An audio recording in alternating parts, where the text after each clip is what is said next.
I'm thinking about, our audience, and obviously we're talking about child abuse and child abuse prevention. Whether it's an educator or whether it's someone in a community that's an advocate for a child, what are some of the best practices that your office would share in regards to how we would respond if we feel that a child has been abused? Well, first and foremost, if you feel a child has been abused, as an adult, we are required to report any instances of child abuse in New Jersey. That is the law.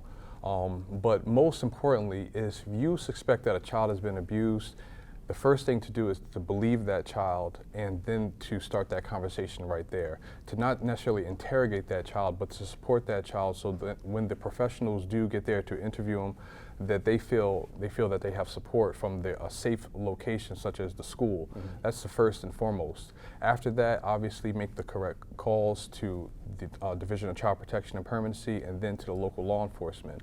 Afterwards, if the case is severe enough, then it will be referred to my office where we will review it and then see about how the charges will proceed after that.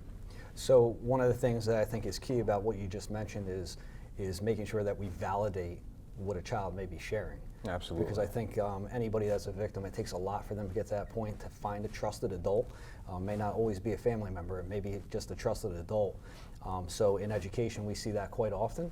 And I think really it's just validating what that child is saying and then remaining calm and going through that process and making the proper calls. Correct.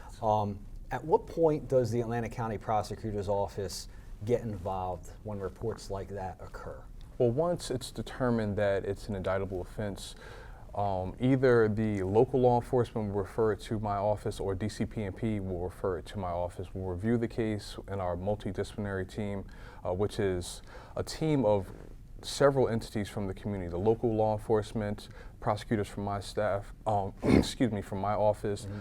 Victim witness advocates, as well as medical and other mental health professionals come together to review the cases as they are referred to our office to determine if this rises to the level of a criminal investigation. Also, we determine what services are going to be rendered to that child and their family moving forward during the entire criminal justice process. So we review hundreds of cases a year, unfortunately, but we work together as a team within the community to make sure that that child and that family have the support and services that they need. Okay.